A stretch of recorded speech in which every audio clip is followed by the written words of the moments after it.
आज हम बात करेंगे अति सूक्ष्म दूरियों के मापन के बारे में। हम जानते हैं अति सूक्ष्म दूरियों के मापन के लिए दो विधियों का प्रयोग किया जाता है, जिसमें से पहले विधि का नाम है प्रत्यक्ष विधि और दूसरे विधि का नाम है अप्रत्यक्ष विधि। अब ये है प्रश्न कि प्रत्यक्ष विधि का प्रयोग कहाँ किया जाता है और दूसरा ये है कि अप्रत्यक्ष विधि का प्रयोग कहाँ किया जाता है।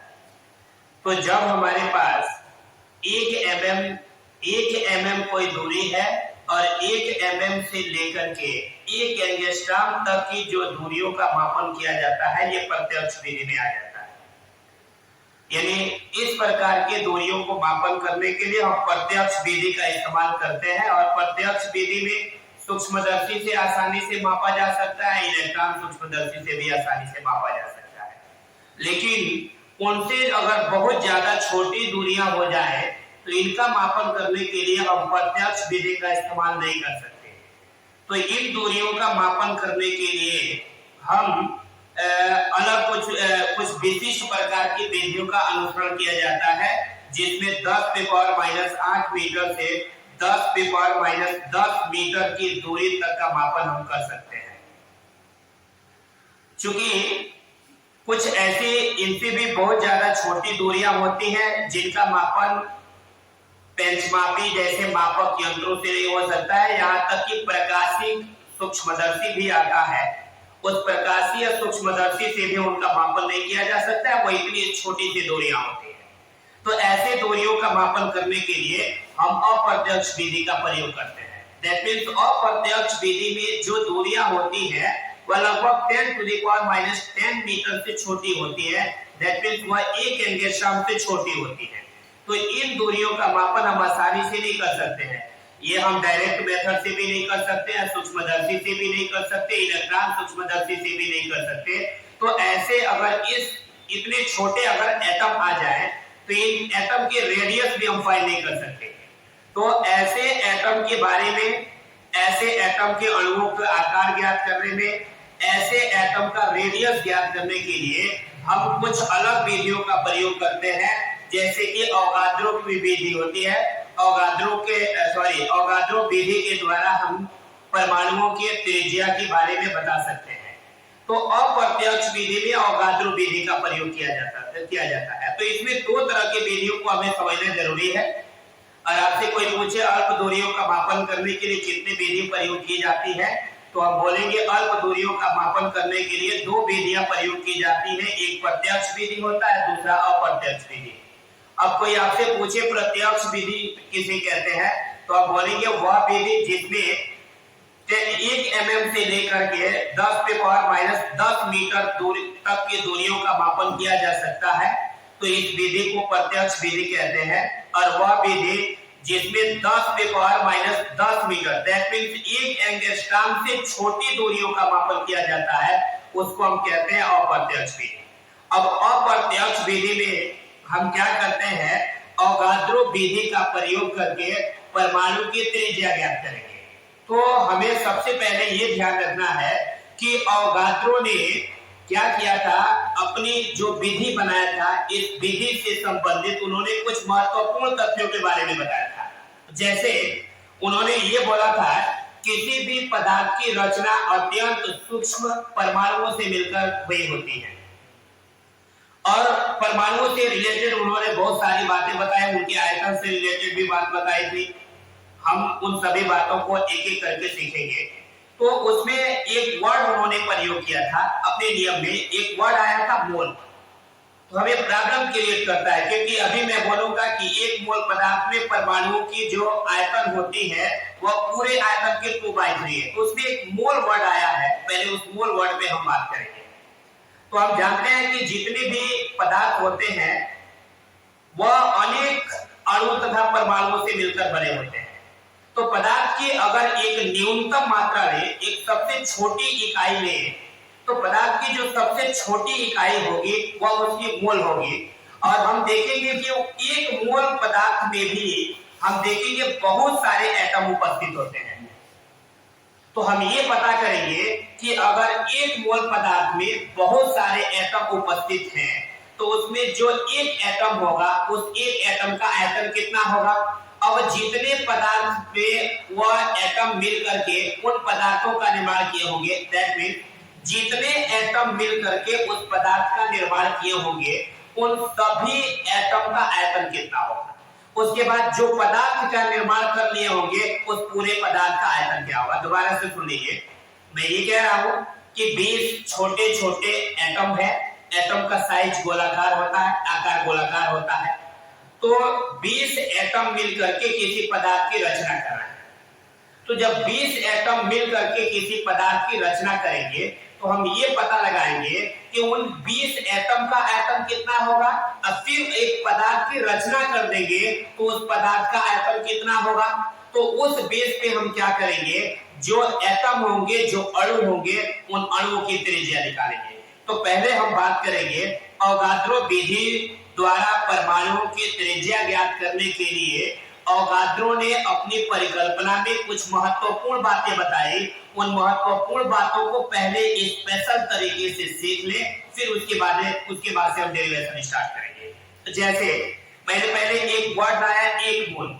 एक मोल किसे कहते हैं तो क्या बताएंगे हम बोलेंगे परमाणुओं तथा अणु, बोलेंगे परमाणुओं तथा अणुओं का आकार बहुत छोटा होता है, लेकिन पदार्थ की बहुत कम मात्रा में भी इनकी संख्या ज्यादा होती है। तो जो पदार्थ की बहुत कम मात्रा होती है वह मोल होती है। अब मोल में भी इनकी संख्या ज्यादा होती है।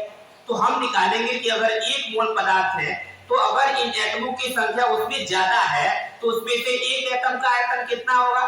फिर देखेंगे अगर बहुत सारे एटम मिलकर बनाए होंगे तो उन सभी एटम का आयतन बारी बारी निकाल लेंगे और उस बेस पे हम उस परमाणु की त्रिज्या निकालेंगे। फर्स्ट हम देख लेते हैं उनसे रिलेटेड कुछ चीजें, उसके बाद फिर हम डेरिवेशन करेंगे। ये देखेंगे, मैं पहले उससे रिलेटेड बातें कर ले रहा हूं, फिर डेरिवेशन करेंगे हम। जैसे मैं यहां पे ले रहा हूं कि ये एक मोल पदार्थ की मैं मात्रा यहां ले रहा हूं, ये 1 मोल है। ये अब मैं ये देख रहा हूं कि एक मोल पदार्थ की मात्रा में ये बहुत सारे अणु, बहुत सारे क्या, फिलहाल हम कुछ का दिखा दे रहे हैं सिर्फ आपको समझने के लिए है।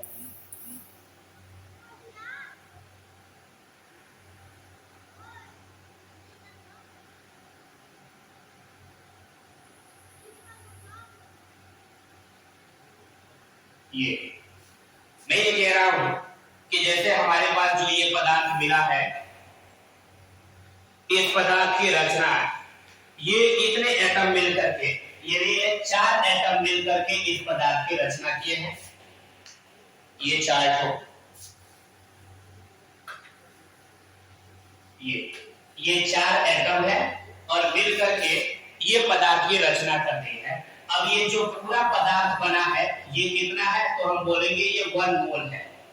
कितना है ये? 1 मोल है। तो एवोगाड्रो ने सबसे पहले ये बात कहा कि 1 मोल पदार्थ में जो अणुओं का आयतन होता है इस पूरे पदार्थ का 2/3 गुना होता है। अब हम ये कहेंगे कि जब ये सभी अणु ही मिलकर के उस पूरे पदार्थ की रचना किए हैं तो जो अणुओं का आयतन होगा वह पदार्थ के आयतन के बराबर होगा। बट ऐसा नहीं होता है क्योंकि अणुओं की आकार गोलाकार होती है। अब जब ये 4 जो अणु एक पास मिलकर के पदार्थ की रचना करते हैं तो इनमें से ये कुछ खाली स्थान बच जाता है, ये खाली स्थान, ये वाला। तो इस पूरे पदार्थ का जब आयतन पूछेंगे तो ये खाली स्थान उसमें आ जाएगा। लेकिन अगर फिर से इन अणुओं का आयतन पूछेंगे तो अणुओं के आयतन में ये खाली स्थान नहीं आएगा। अणुओं का आयतन अगर मैं बोलूं कि अब ये इतने बड़ा आयतन बनाने, इनका आयतन 10 घन सेमी क्यूब है, कितना है? 10 घन सेमी है। अगर उसके बाद बोले कि इसका आयतन 2 घन सेमी, इसका 2 घन सेमी, इसका 2 घन सेमी, इसका 2 घन सेमी, तो 2 2 4 2 6 तो 8 तो हो रहे हैं।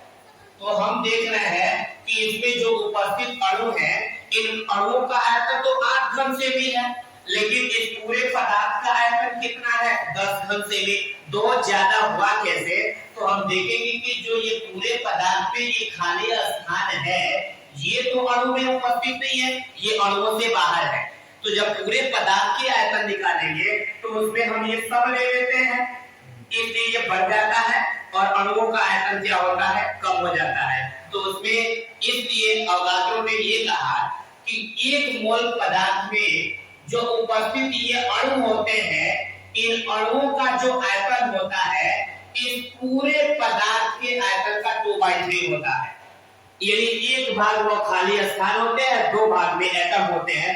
तो इस बेस पे उन्होंने पहला जो अपना कथन दिया यही है कि एक मोल पदार्थ में परमाणुओं का आयतन पूरे पदार्थ के आयतन का 2/3 होता है।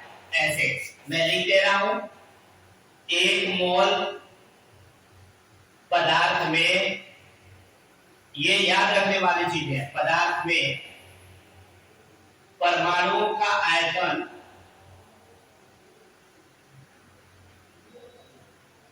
परमाणुओं का ये आयतन होता है, ये पूरे पदार्थ के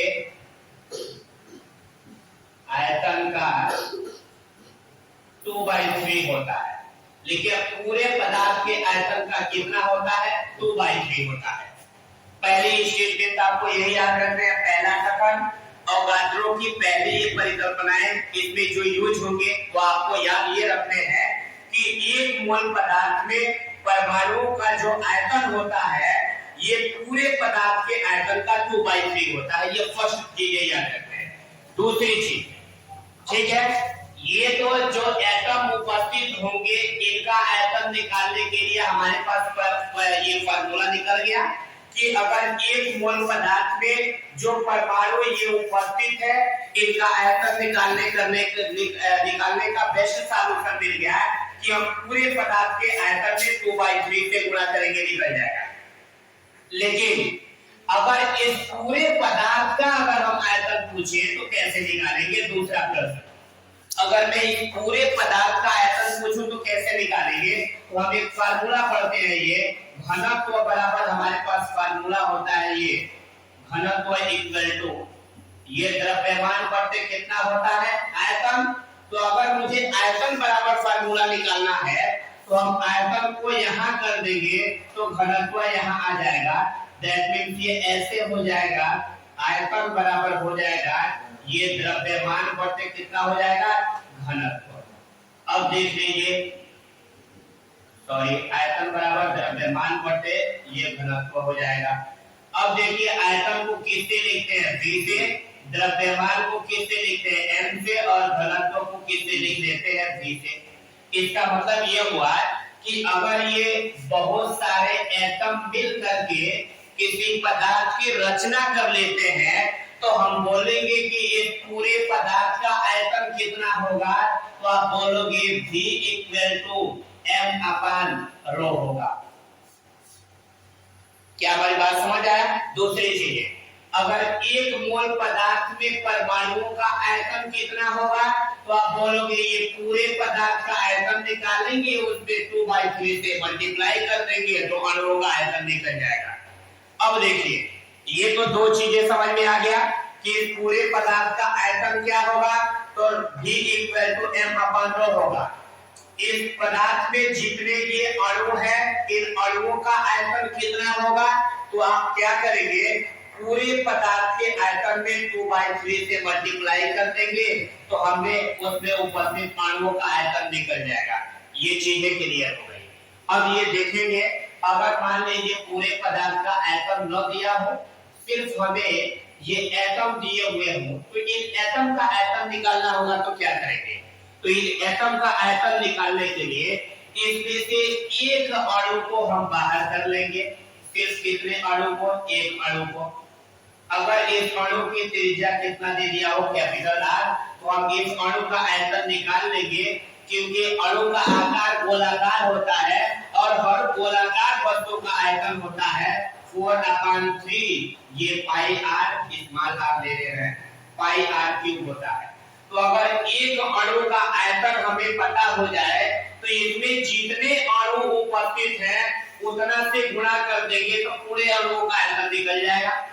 तो अगर मैं बोलूं कि इस पदार्थ में n एटम उपस्थित है, कितने एटम, n एटम, जिनको गिन नहीं सकते हैं। तो हम कहें इन अगर इस पदार्थ में n एटम उपस्थित है, n परमाणु उपस्थित है, तो n परमाणुओं का आयतन कितना होगा? तो कुछ नहीं करेंगे, इसमें n से मल्टीप्लाई कर देंगे, ये टोटल निकल जाएंगे। ये चीजें क्लियर हो जानी चाहिए। तो अगर मैं आपसे पूछूं कि एक मोल पदार्थ में परमाणु का आयतन कितना होगा, तो 4/3 पाई r क्यूब इनटू n होगा। उसके बाद 2/3 रहेगा। पूरे पदार्थ का आयतन कितना होगा? तो m/ρ होगा। तो ये हमारे पास फार्मूला निकल गया। मैं आपसे ये पूछ सकता हूँ, 3 प्रश्न है कि अगर मैं आपसे पूछूं कि एक मोल पदार्थ में सिर्फ जो अणु उपस्थित है उन अणुओं का आयतन क्या होगा, तो बोलोगे 4/3 पाई r cube into n। n क्या है? उसमें जितने अणु उपस्थित है उनकी संख्या है। अगर मैं पूछूं कि उस पूरे पदार्थ का आयतन कितना होगा, तो आप बोलोगे उस पूरे पदार्थ का आयतन m/ρ होगा। आने मेरी बात समझ में? तो यही चीजें इस फार्मूले में भर देना है, तो टोटल हमारे रेडियस निकल जाएंगे कि उसमें उपस्थित जो एटम है उनकी रेडियस कितनी होगी। तो अब हम अपनी बात फिर दोबारा से करने जा रहे हैं, इसको ध्यान से आप समझेंगे। पहली चीज मैंने आपको क्या बताया, अपनी बात दोबारा रिपीट कर रहे हैं। जब बहुत दूरियां छोटी होती हैं, उनकी मापन करने के लिए हमारे पास दो विधियों का प्रयोग किया जाता है, एक प्रत्यक्ष विधि और दूसरा अप्रत्यक्ष विधि। अप्रत्यक्ष विधि में क्या होता है, तो 1 मिलीमीटर से 1 एंगस्ट्रॉम तक की दूरियों का मापन करने 1 मिलीमीटर से 1 एंगस्ट्रॉम तक की दूरियों का मापन जिस विधि में होता है उसका नाम प्रत्यक्ष विधि है। लेकिन अगर जो दूरियां 1 एंगस्ट्रॉम से छोटी हो जाए तो उन दूरियों का मापन करना संभव नहीं होता है, आसान नहीं होता है। तो इसको हम प्रत्यक्ष विधि के द्वारा नहीं मापन कर सकते। तो इसके लिए हम जिस विधि का प्रयोग करते हैं वह अप्रत्यक्ष विधि है। तो सिंपल बोल सकते हैं कि वह विधि जिसमें 10⁻³ मीटर से 10⁻10 मीटर तक के दूरियों का मापन किया जाता है उसे प्रत्यक्ष विधि कहते हैं। और वह विधि जिसमें 10⁻10 मीटर से छोटी दूरियों का मापन किया जाता है उसे अप्रत्यक्ष विधि कहते हैं। अब अप्रत्यक्ष विधि में आता है अवगाद्रो विधि द्वारा परमाणुओं की त्रिज्या ज्ञात करना। तो अवगाद्रो विधि का प्रयोग करके हम किसी परमाणु की त्रिज्या जब ज्ञात करनी होती है तो उसके लिए हम अवगाद्रो ने जो परिकल्पना अपने दिया था पहले उस चीज को सीखते हैं। उन्होंने पहले यही बताया था कि एक मोल पदार्थ में उपस्थित जो परमाणुओं का आयतन होता है वह उस पूरे आयतन का 2/3 होता है।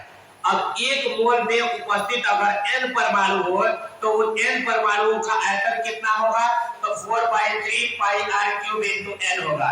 और उस पूरे ये एटम और जितने ये एटम है ये सारे एटम मिल करके जिस पदार्थ की रचना करेंगे उसकी मात्रा 1 मोल होगी। तो 1 मोल पदार्थ का आयतन क्या होगा, तो m/ρ होगा। अब यही यूज करेंगे और इससे रेडियस निकाल लेंगे। इसको बड़ी ध्यान से समझना है। ये मेरा हेडिंग है, मैं उसको लिख रहा हूं और आप समझने की इसको कोशिश करेंगे। यह हमारा हेडिंग है, अवगाद्रो विधि द्वारा परमाणु की त्रिज्या ज्ञात करना। ये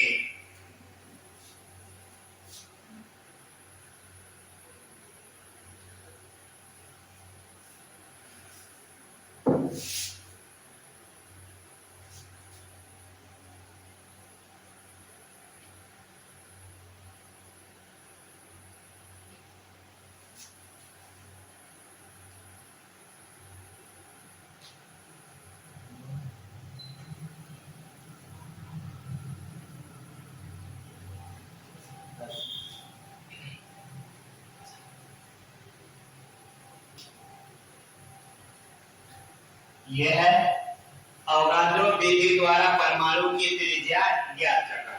कोई दिक्कत नहीं है इसमें।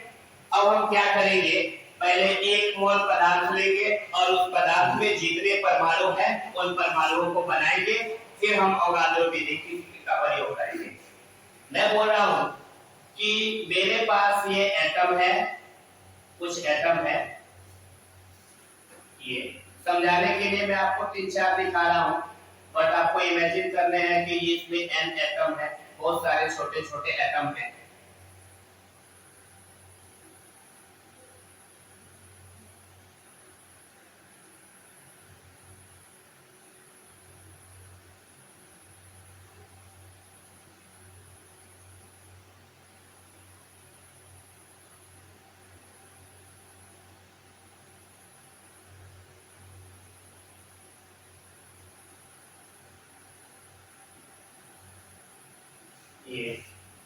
और ये इतने सारे छोटे छोटे एटम मिल करके किसी पदार्थ की रचना किए हैं। ये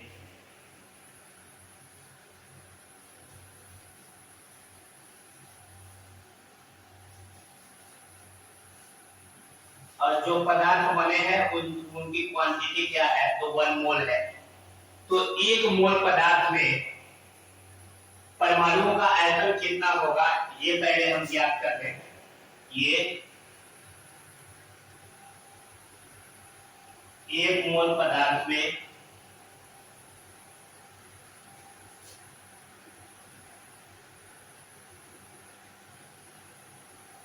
परमाणुओं का आयतन कितना होता है, तो पूरे पदार्थ का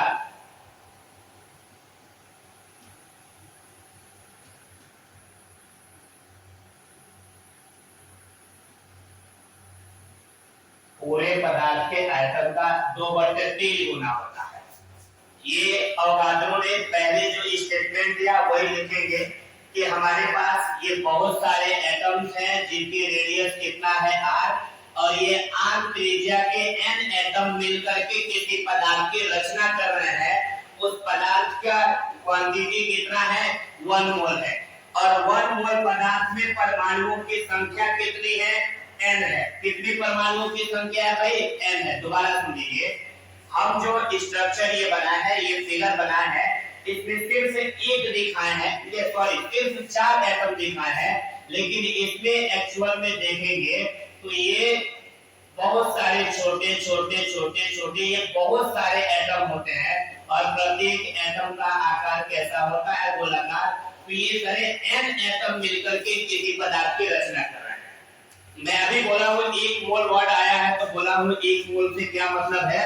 हम बोले हैं कि परमाणु जो पदार्थ होते हैं वह छोटे छोटे अणुओं और परमाणुओं से मिलकर बने होते हैं। तो पदार्थ की एक न्यूनतम मात्रा में भी बहुत सारे अणु तथा परमाणु होते हैं, जिनको हम पदार्थ की उस न्यूनतम मात्रा को हम मोल कहते हैं। वही मैं बोल रहा हूँ कि 1 मोल पदार्थ में जो ये परमाणु उपस्थित है, इन परमाणुओं का आयतन कितना होगा, तो इस पूरे पदार्थ का 2/3 होगा। तो अब हम क्या करेंगे, अब मैं ये बोलूं कि 1 मोल पदार्थ में परमाणुओं का आयतन कैसे निकलेगा कि पूरे पदार्थ का 2/3 होगा। तो हम क्या करेंगे, इसमें देखेंगे एक ये एटम लेंगे, इस एक एटम की रेडियस कितनी है r, तो परमाणु का आकार गोलाकार होता है और गोले का आयतन 4/3 पाई r³ होता है। तो वैसे ही r त्रिज्या का एक ये एटम है, तो सिर्फ एक एटम का मैं आयतन पूछूं तो आप बोलोगे 4/3 पाई r³, ये इतना होगा। क्योंकि 1 मोल पदार्थ में जो परमाणुओं की संख्या है वह कितनी है, n है। तो अब मैं बोलूं कि एक परमाणु का आयतन 4/3 पाई r³ है और ये पूरा पदार्थ n परमाणुओं से मिलकर बना है। तो n परमाणुओं का आयतन कितना होगा, तो बस हम इसमें n से मल्टीप्लाई कर देंगे। तो ये हो जाएगा 1 मोल पदार्थ में परमाणुओं का आयतन क्या होगा, तो 4/3 पाई r³ इनटू n हो जाएगा। दोबारा सुन लीजिए, अगर 1 मोल पदार्थ में इन परमाणुओं का जो छोटे छोटे ये परमाणु दिख रहे हैं, इनका आयतन निकालना हो तो कैसे निकालेंगे। तो पहली चीज हम इसमें से एक एटम यहाँ बाहर निकालेंगे, तो उस एटम का आकार कैसा होता है, गोलाकार। और गोलाकार जब होता है तो इसकी त्रिज्या क्या मान लेंगे r।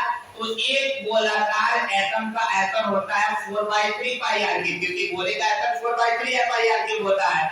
वैसे ही एक एटम बाहर निकालेंगे तो ऐसा दिखेगा, तो इसका आयतन 4/3 पाई r³ होगा। ऐसे ऐसे ऐसे n एटम मिल करके इस पूरे पदार्थ की रचना किए होंगे। तो जब एक एटम एक परमाणु का आयतन कितना होगा, तो n परमाणु मिलकर इसकी रचना की है, तो n का आयतन कितना होगा, तो इसमें n से मल्टीप्लाई कर देंगे। तो ये हो जाएगा 4/3 पाई r³ इनटू n। अब देखें, जब ये n एटम मिलकर के एक पदार्थ की रचना कर लेंगे तो उस पूरे पदार्थ का आयतन कितना बोले हैं, उस पूरे पदार्थ का आयतन मैं क्या बोला हूं, तो आयतन बराबर फार्मूला होता है द्रव्यमान बटे घनत्व। तो द्रव्यमान को m से लिखते हैं और घनत्व को ρ से लिखते हैं, किंतु ये 2/3 है तो इसमें लिख देंगे। अब देखें, जो चीजें कट जाने वाली हैं उसे काट देंगे, 3 से ये 3 कट गया, और ये 2 से काटेंगे तो ये 2 बार में कट जाएगा। हमको त्रिज्या निकालनी है तो बस त्रिज्या को इधर रख के बाकी सबको इधर भेज दीजिए।